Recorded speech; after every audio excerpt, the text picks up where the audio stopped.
అంటే మీరు ఒకసారి ఎమ్మెల్యే చేస్తే ఒక పెన్షన్, ఒకసారి ఎంపీ చేస్తే ఒక పెన్షను, 2 సార్లు ఎమ్మెల్యే చేస్తే ఇంకొక పెన్షను, 3 సార్లు ఎంపీ చేస్తే ఇంకొక పెన్షను. అంటే ఎన్నిసార్లు ఎన్ని టర్ములు, ఒక సంవత్సరం దగ్గర నుంచి మొదలుకొని, సంవత్సరం చేస్తే చాలు మొదలుకొని ఎన్ని దఫాలు మీరు ఎమ్మెల్యేలు అయితే అన్ని పెన్షన్లు. అంటే మీకెందుకు మరి?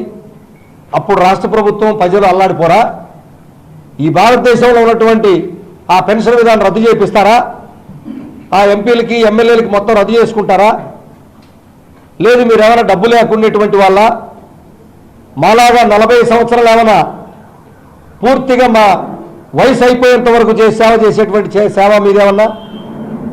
మీరు ప్రజాసేవ చేస్తున్నారు కదా, మరి మీరెందుకు పెన్షన్ తీసుకుంటున్నారు? అంటే ఈ ప్రజలకు తెలియాలి, వాళ్ళకొక న్యాయం, 40 సంవత్సరాలు ఉద్యోగాలు చేసేవాడికి ఒక న్యాయం. ఆయన సంవత్సర కాలం ఎమ్మెల్సీ కానీ ఎమ్మెల్యే కానీ ఎంపీ కానీ అయితే ఆయనకి పెన్షన్ ఇవ్వాలి. ఎన్ని సంవత్సరాలు ఇవ్వాలి? ఈ పెన్షన్ ఇవ్వటమే కాదు, ప్రజలకు ఇంకోటి కూడా తెలియాలి, వాళ్ళకిచ్చే రాయితీలు బహుశా ఈ ప్రపంచంలో ఎవరికి ఇవ్వరు. వాళ్ళు టెలిఫోన్ దగ్గర నుంచి వాళ్ళు విమానాల్లో ప్రయాణం చేసేంత వరకు అన్నిట్లో రాయితీలే. మరి మీకెందుకు రాయితీలు? అంటే మీకు రాయితీలు ఇవ్వాలి.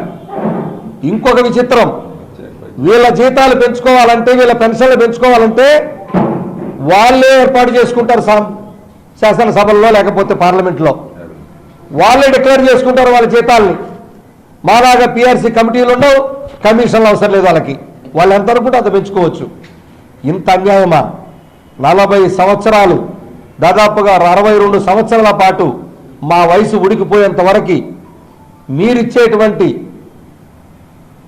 సేవల్ని ప్రజలకు నేరుగా చేర్చే ఉద్యోగులకు ఒక న్యాయం, ఎప్పుడో సంవత్సరమో 4 సంవత్సరాలు 3 సంవత్సరాలు మీరు పదవిలోకి వస్తే మీకు ఒక న్యాయం. ఇది ఎంతవరకు సభ ఆలోచించండి.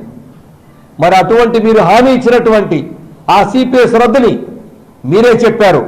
అన్యాయం, దుర్మార్గం, 1700 2000తో వాళ్ళు పెన్షన్ ఏ విధంగా తీసుకొని బతుకుతారు. కాబట్టి మేము రాగానే మీ యొక్క పాత పింఛను విధానాన్ని పునరుద్ధరించమని చెప్పినటువంటి మీరు ఇన్ని రోజులు ఆలస్యం చేసి